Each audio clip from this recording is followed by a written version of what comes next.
Na aula de hoje estudaremos a vida do apóstolo Paulo e o seu comprometimento com a obra missionária. Destacaremos as qualidades e as qualificações de um missionário. E por fim, exporemos 9 princípios bíblicos para a plantação de uma igreja. Vamos juntos aprender a palavra de Deus.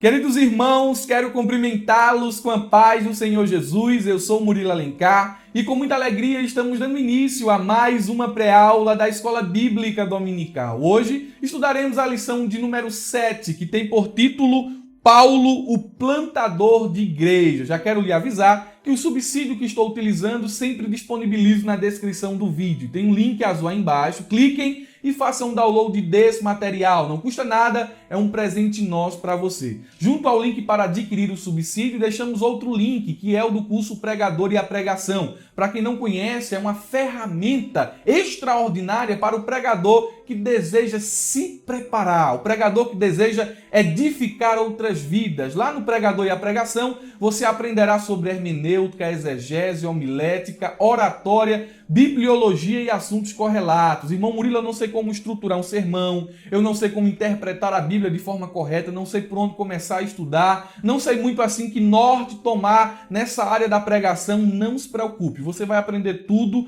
no curso O Pregador e a Pregação. Nesse curso, ou adquirindo esse curso, você também ganhará, sem pagar nada, mais outro curso produzido pela nossa equipe, o curso de Epístolas Paulinas, ministrado pelo pastor e mestre Carvalho Júnior. É pagamento único, o valor é simbólico, é bem pouquinho, o acesso é vitalício para a vida toda, não tem limite. Olha, daqui a 3 meses nós vamos tirar o curso da plataforma, você vai perder o seu acesso. Não, isso não existe com o curso Pregador e a Pregação. Você vai ter direito a aulas ao vivo, né? Temos uma pasta lá, uma página cheia de aulas ao vivo com temas doutrinários, professores selecionados e, além do mais, temos aí um bônus surpresa, né? Preparado para aqueles que adquirirem o Pregador e a Pregação no momento em que estão assistindo esse vídeo. Então não perde mais tempo. Adquirindo o curso, você estará sendo abençoado e abençoará os irmãos aqui do canal Abrajaula, além de abençoar aquelas pessoas que irão lhe ouvir transmitindo a palavra de Deus. Sem mais delongas, vamos à nossa aula de hoje. Já anunciamos o título da lição e agora nós iremos para o texto áureo,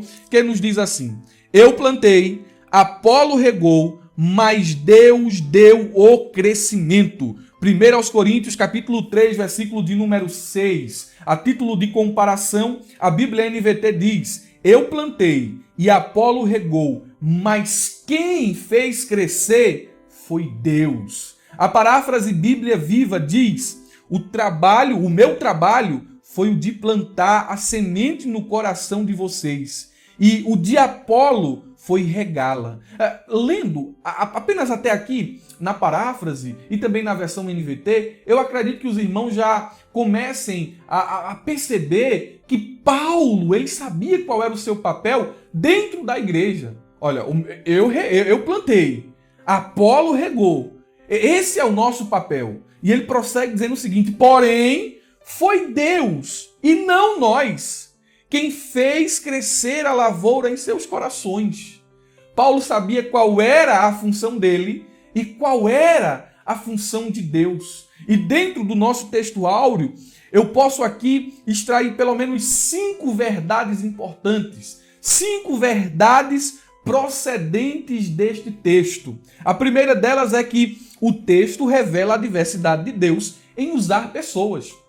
Deus não centraliza a sua graça, não centraliza a sua missão em uma única pessoa.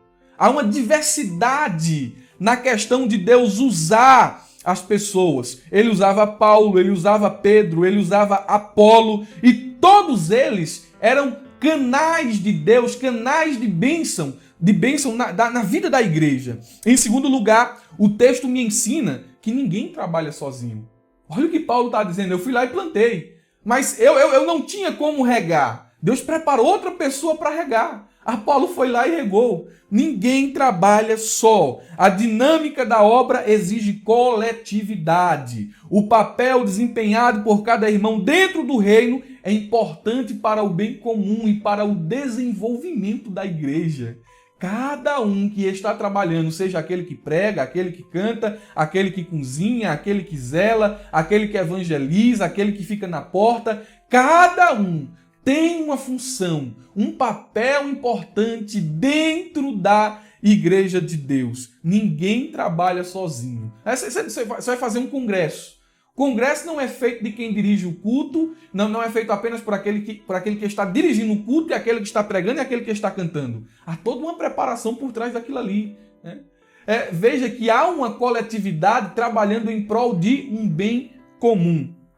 Terceiro, Deus tem homens para momentos específicos na vida da igreja. Isso aqui fica muito claro no texto.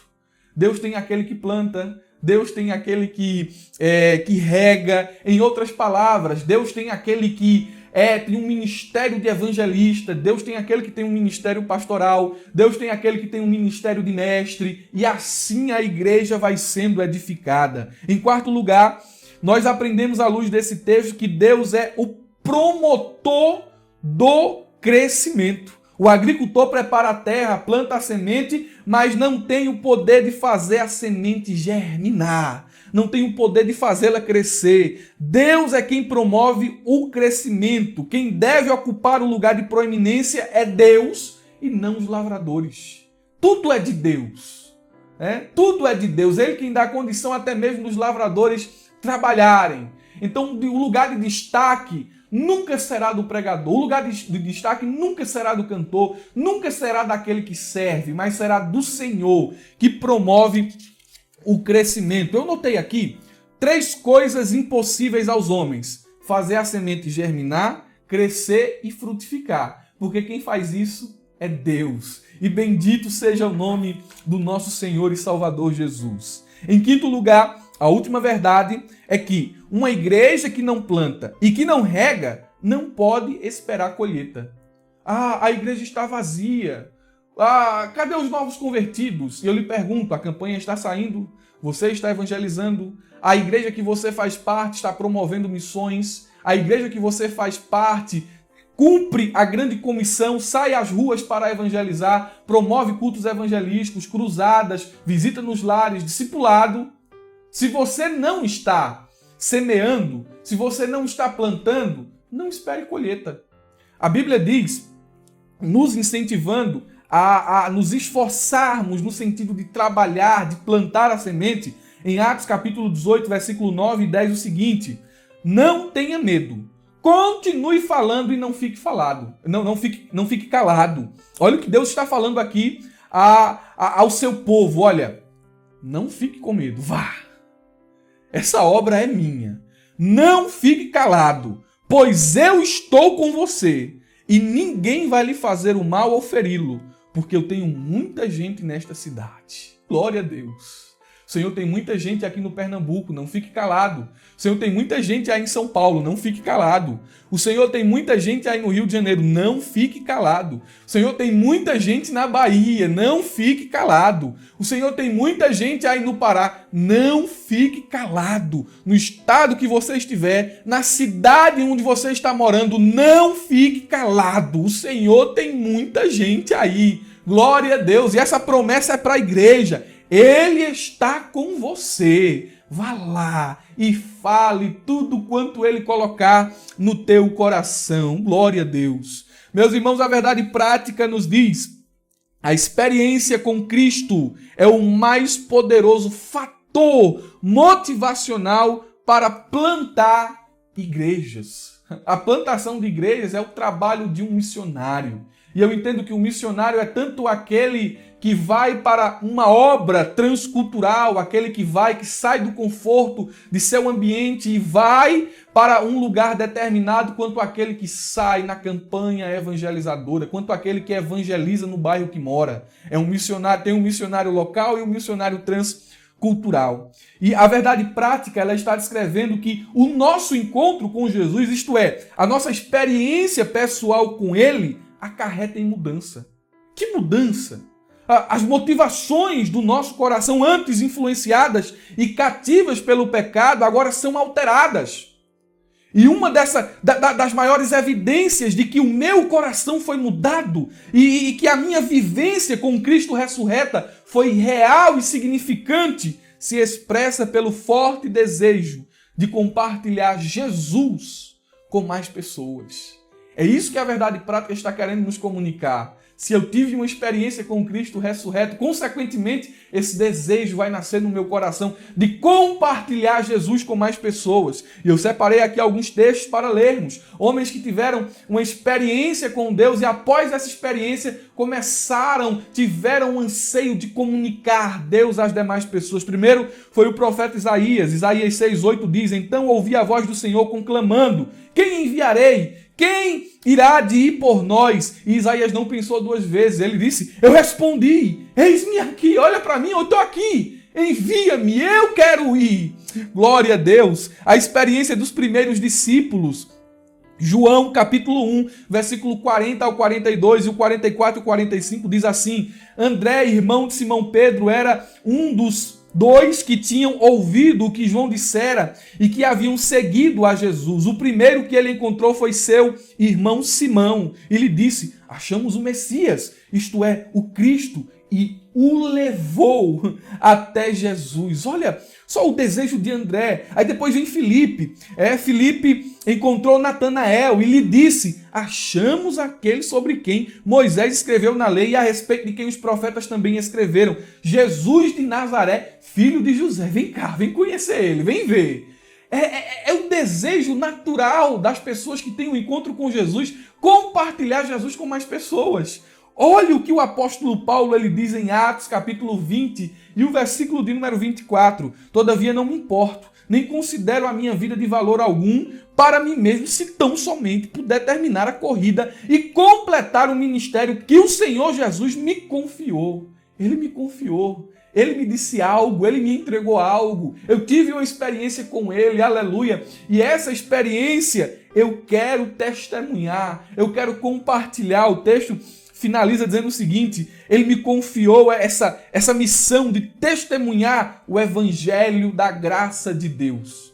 E eu farei o que for preciso para cumprir esse ministério, para ter êxito nessa missão. Se for ao ponto de desprezar a minha vida, está desprezado. Mas a minha missão eu quero concluir. Dentro da nossa lição nós temos 3 pontos. Primeiro ponto, Paulo, o desbravador sobre uma gloriosa obrigação. O segundo ponto, Antioquia, o ponto de partida para o crescimento da igreja. E o terceiro ponto, características de um plantador de igrejas. Dentro do subsídio, quando os irmãos baixarem, os irmãos encontrarão a seguinte divisão: Paulo e a obra missionária. A segunda, as qualificações e as qualidades de um missionário. E a terceira, os princípios bíblicos para a plantação de uma igreja. Falando sobre Paulo como um desbravador, como alguém que era missionário pioneiro em muitos lugares, nós aprendemos que ele foi um homem apaixonado por missões, desde sua conversão. Em suas cartas, Paulo declara que foi chamado pelo Senhor para ser apóstolo dos gentios. Romanos capítulo 11, versículo 13. 1 Timóteo capítulo 2, versículo 7. 2 Timóteo capítulo 1, versículo de número 11. E ele se destacou com um ministério, ou como um missionário transcultural. Atos 9, 15, 13, do 1 ao 3, 22 e 21, 26, 16 e 17. E para tanto ele atravessou mares, cruzou desertos, enfrentou açoites e prisões para plantar igrejas na Ásia e na Europa e tornou-se o maior evangelista e o maior plantador de igrejas do cristianismo. Esse aqui é o apóstolo Paulo. E quando nós analisamos a vida de Paulo, percebemos que ele era alguém que tinha um coração missionário. E nós precisamos orar a Deus para ter um pouquinho desse sentimento de Paulo. Devemos orar a Deus para também termos um coração missionário. E olha os sentimentos desse coração missionário. Em primeiro lugar, Paulo se sentia devedor de todos os homens. É o primeiro sentimento que flui, que emana de um coração missionário. Ele diz em Romanos capítulo 1, versículo 14 e 15, sou devedor, eu tenho uma dívida, tanto com os gregos como com os bárbaros, tanto com os sábios como também com os ignorantes, pois eu estou disposto a pregar o evangelho também a vocês que estão em Roma. Oh, glória a Deus, ele se sentia devedor da humanidade. Eu preciso pregar o evangelho a toda criatura. Eu não posso fazer acepção de lugar, não posso fazer acepção de pessoas. Eu preciso ir aonde estiver uma alma necessitada. Pode ser um sábio, pode ser um bárbaro, pode ser um grego, pode ser um judeu, mas eu me sinto devedor de todos os homens. É um sentimento que está presente no coração de quem tem um coração que pulsa por missões. Você sente isso? Você se sente devedor de gregos e de judeus, de sábios e de ignorantes? Você se sente devedor? Ah, irmão Murilo, eu me sinto. E o que é que você faz em relação a esse sentimento? Porque tem muita gente que diz, eu sinto isso. Evangelizar, respiramos missões, falamos de missões, mas não faz nada. Paulo era alguém que deixava esse sentimento se expressar por meio de ações, por meio de atitudes. Ele não ficava apenas na teoria, ele partia para a prática. Em segundo lugar, Paulo sentia a necessidade de pregar o evangelho. E isso aqui é algo que brota de um coração missionário. Olha o que diz em 1 Coríntios, capítulo 9, versículo 16. Contudo, quando prego o evangelho, não posso me orgulhar, pois me é imposta a necessidade de pregar. Ai de mim, se não pregar o evangelho. O terceiro sentimento que brota de um coração missionário, veja este: Paulo sentia a necessidade de visitar os novos convertidos e encorajá-los a permanecer na fé. Coração missionário não é simplesmente aquele que vai lá e que planta, mas também aquele que rega. Coração missionário não é simplesmente aquele que prega e leva as pessoas até Jesus, mas também ele tem esse sentimento de fazer com que as pessoas fiquem firmes, amadureçam na fé, para que não se desviem. A Bíblia diz em Atos, capítulo 14, versículo 21 e 22, eles pregavam as boas novas naquela cidade e fizeram muitos discípulos. Então voltaram para Listra, Icônio e Antioquia, fortalecendo os discípulos e encorajando-os a permanecer na fé, dizendo: é necessário que passemos por muitas tribulações para entrarmos no reino de Deus. Em quarto lugar, é um quarto sentimento que brota de um coração missionário. Paulo sentia a necessidade de estabelecer obreiros nas cidades onde havia pregado. A Bíblia diz em Tito, capítulo 1, versículo de número 5, a razão de tê-lo deixado em Creta foi para que você pusesse em ordem o que ainda faltava e constituísse presbíteros em cada cidade como eu o instruí. Coração missionário não deixa os convertidos desamparados. Paulo disse: eu não posso estar em todos os lugares ao mesmo tempo.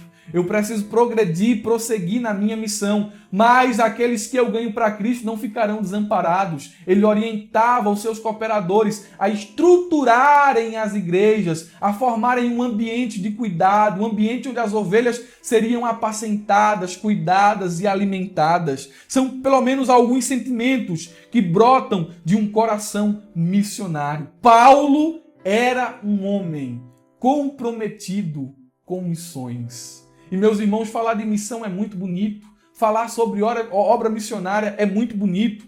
E para prosseguirmos aqui em nosso raciocínio, no tópico de número 2 de subsídio, eu coloquei aqui as qualificações e as qualidades do missionário. E eu elenquei aqui vários pontos, tem pelo menos aqui uns 15.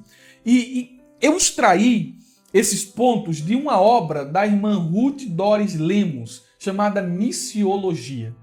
Ela coloca alguns pontos aqui que eu achei bastante relevante e que queria compartilhar com vocês. Em primeiro lugar, ela vai falar sobre o perfil do missionário. E olhe qual deve ser o perfil do missionário. Primeiro, ter convicção de sua chamada para a obra de Deus e especificamente para o trabalho missionário, que exige muita dedicação e renúncia por parte do missionário. Quando se pensa em obra missionária, parece que aqueles mais fantasiosos, aqueles mais apaixonados de uma forma cega, não conseguem entender que na obra de missões tem que haver dedicação e renúncia. Eles só querem ir, só querem passear, só querem chegar em outro país, mas não pensam nisso. Dedicação e renúncia. Segundo lugar, o perfil do missionário: enxergar a obra missionária com olhos espirituais, ou seja, precisa ter visão de Deus. Assim, estará consciente da realidade que enfrentará e que o inimigo é real e fará de tudo para impedir a obra. Meus irmãos, o campo missionário não é um local para tirar férias. O campo missionário não é um local para ter uma experiência de conhecer outro país, de conhecer uma pessoa diferente, assim, uma cultura diferente. Não é. O campo missionário é um campo de batalha. E lá o missionário vai enfrentar oposição. Oposição da cultura, oposição dos costumes, oposição das hostes espirituais. O missionário encontrará dificuldades e ele deve ter visão de Deus para permanecer firme no trabalho missionário. Em terceiro lugar, sobre o perfil do missionário, ele deve ser experimentado na obra do Senhor, ou seja, ser uma pessoa dedicada aos trabalhos da igreja local. Se o missionário foi um obreiro relaxado, preguiçoso e sem atitude, dificilmente conseguirá se sobressair no campo missionário. Então, a tua chamada missionária inicia na igreja local. O missionário é aquele que já trabalha na igreja local e então, após o reconhecimento da sua chamada e a aprovação desse trabalho na igreja local, ele é enviado para plantar, para cuidar, para evangelizar em outros países. Se o obreiro dá sinais de que nem cumpre as suas responsabilidades do lado de sua casa, como é que ele vai ser fiel ao chamado em um local distante? Em quarto lugar, o missionário tem que ter atitude de servo. Ao encarar o trabalho missionário, deverá estar ciente de que não será servido, mas servirá muito mais a comunidade a que for enviado. É essa a mentalidade do missionário. Eu estou indo lá porque lá eu vou receber honra. Eu estou indo lá porque eu vou ter uma posição, porque as pessoas têm que fazer isso para mim, as pessoas têm que ser assim para mim, as pessoas têm que me dar isso, têm que me dar aquilo, têm que me respeitar assim, porque eu tenho um anel no dedo, porque eu estou sendo comissionado, porque eu sou homem de Deus, então eu tenho que receber tudo. E não é assim. O missionário é alguém que vai servir uma comunidade, é alguém que vai se gastar e se deixar gastar na obra de Deus. Em quinto lugar, o missionário ele deve se colocar como uma pessoa de fibra, dinâmico e audacioso, porque haverá situações que exigirão muito do obreiro. Sexto, o missionário ele não pode ser ambicioso e nem vaidoso, querendo posições e reconhecimento dos homens. Deverá buscar o reconhecimento do Senhor Jesus, e a única motivação que ele deve ter, deve ser a de ganhar vidas para o Senhor. E sétimo, o missionário deve ser alguém que ama incondicionalmente as pessoas e a obra de Deus. Porque nas missões, o missionário vai encontrar muita gente que não merece ser amada e mesmo assim ele tem que amar. Nas missões, o missionário vai encontrar muita gente que vai tentar feri-lo, que vai tentar machucá-lo, que vai ir fazer oposição e mesmo assim ele tem que amar essa pessoa. Ele tem que ir cuidar dessa pessoa. Glória a Deus. Bendito seja o nome de Jesus. A irmã Lemos, ela também fala aqui sobre os atributos necessários ao missionário. E olha que coisa interessante. O primeiro atributo, maturidade desenvolvida através de uma íntima comunhão com o Senhor Jesus e experiência na vida cristã, sabendo enfrentar qualquer situação que se formar. O que a irmã está dizendo aqui? A irmã Ruth Doris Lemos. O missionário não pode ser neófito. Ele precisa de experiência na obra e isso começa e se desenvolve na igreja local. Você está começando a entender aqui o que é obra missionária? A obra missionária, eu vou me tornar repetitivo, começa na igreja local. Sempre vai começar na igreja local, para então da igreja local se expandir para as nações. Sempre começa na igreja local. Querer adquirir experiência inicial da fé cristã no campo missionário seria quase um suicídio ministerial e espiritual. Então, o missionário tem que ser alguém experimentado, alguém maduro na fé. Segundo, ele deve ser doutrinado dentro das Sagradas Escrituras, ou seja, firme na palavra genuína de Deus. crentes vacilantes que vivem somente de revelação, de sonho, de adivinhação, jamais deveriam ir ao campo missionário, ao campo de batalha, pois lhe falta o essencial, que é estar ancorado na palavra de Deus. Missionário é alguém que tem algo a comunicar. Eu me lembro de uma história aqui de um grupo de jovens que chegou a um pastor e disse assim: pastor, eu quero ir para a África. Eu quero ir para a África, pastor. E eu quero lá, eu quero falar de Jesus lá na África. Aí o pastor disse a ele: me explique a sua teologia. Ele: não, pastor, eu quero ir lá, eu só quero ir lá e gastar a minha vida, dar a minha vida lá. Certo, mas me explique o que você entende acerca das doutrinas da Bíblia. Me explique a doutrina da salvação. Me explique a doutrina do pecado. Não, pastor, o senhor não está entendendo. Eu só quero ir para lá e dar a minha vida lá. E o pastor foi bem severo com aquele grupo de jovens ou com aquele jovem específico e disse assim: os irmãos que estão lá não precisam da sua vida. Não precisam que você vá lá e morra por eles. Jesus já fez isso. O que eles precisam lá é da palavra de Deus. Então, enviar alguém ao campo missionário é mais do que enviar um casal, enviar uma pessoa. É enviar homens e mulheres, é enviar, melhor dizendo, a palavra de Deus por meio de homens e de mulheres. Glória a Deus. Em terceiro lugar, falando sobre os atributos necessários ao missionário, ele deve ser alguém cheio do Espírito Santo. É imprescindível, ser cheio do Espírito Santo é imprescindível para o sucesso na obra missionária. Haverá momentos em que a única solução será confiar inteiramente no milagre e no sobrenatural de Deus. O missionário precisa, glória a Deus, ser alguém capacitado, ser alguém cheio da presença de Deus. E, em quarto lugar, o missionário ele precisa ser conhecedor e buscar os dons espirituais, pois através deles as fortalezas de Satanás caem por terra. E falando sobre as qualificações pessoais de um missionário, a irmã Ruth Doris Lemos colocou aqui as seguintes. Primeiro, sobre os cuidados com relação à saúde. O missionário ele deverá cultivar uma boa saúde física e mental. Ir ao campo missionário em condições precárias de saúde mais atrapalhará do que ajudará. E esse cuidado também se estende a toda a família. O missionário que vai para o campo missionário doente, vai ali enfermo, ele não vai desempenhar o seu papel com êxito. Então ela coloca isso aqui como uma qualificação pessoal. Em segundo lugar, equilíbrio e segurança emocional. E ao nosso ver, essa deve ser uma das preocupações primordiais tanto do missionário quanto daqueles que estão o enviando, pois no campo missionário haverá situações de estresse e de outras coisas que vão mexer profundamente com o emocional do obreiro. Então, o missionário tem que ser alguém equilibrado, alguém que tem segurança emocional, porque ele vai ver situações dentro do campo missionário que vão tentar abalar a sua estrutura interna. E ele precisa permanecer firme, ele precisa permanecer equilibrado. Em terceiro lugar, o missionário ele deve desenvolver o autocontrole. Não poderá tomar decisões precipitadas e nem atitudes impensadas. Deverá exercer autocontrole sobre os seus sentimentos e controlar o seu temperamento. O missionário não pode ser alguém impulsivo. Eu não coloquei aqui no subsídio, mas a irmã Ruth, ela cita na sua obra Missiologia uma história bem interessante.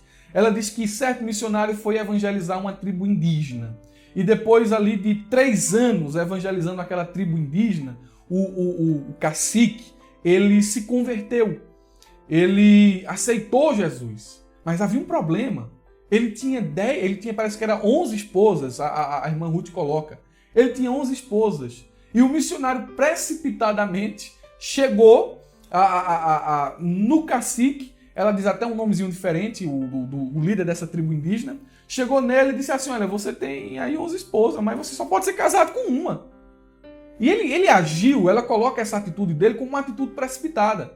O chefe da tribo indígena disse: está certo. Acatou a recomendação do missionário. Quando foi no outro dia, ele chegou para o missionário e disse assim: resolvi o problema. Agora eu só tenho uma esposa.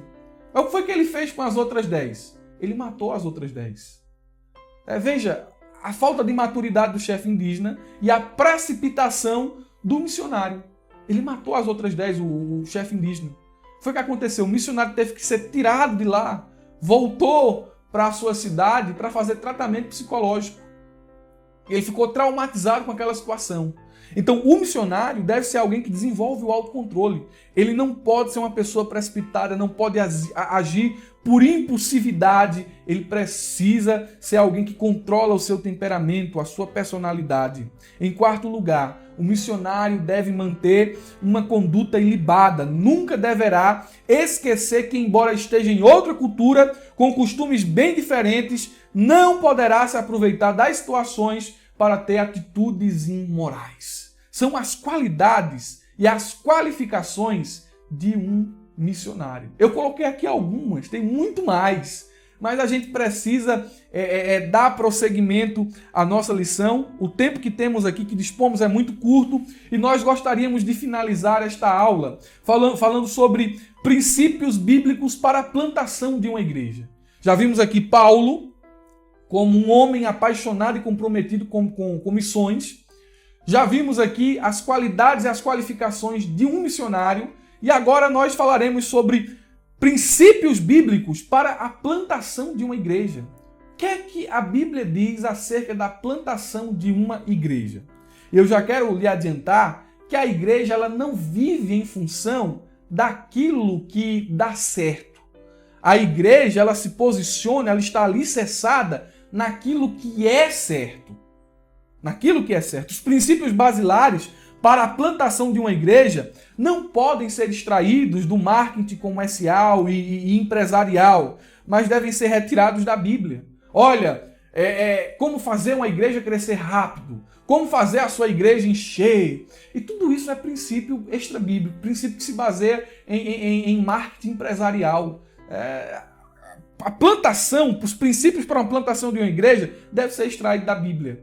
Devem ser retirados da palavra de Deus. Eu vou citar aqui pelo menos 9, de forma bem rápida. Em primeiro lugar, primeiro princípio, a obra missionária é a prioridade da igreja. Uma igreja que não evangeliza não é evangélica. E muitas igrejas morrem porque perdem o foco missionário. E eu quero lembrar aqui aos irmãos que esses princípios eu estou extraindo do livro Plante Igrejas, do pastor Arivaldo Dias Casimiro.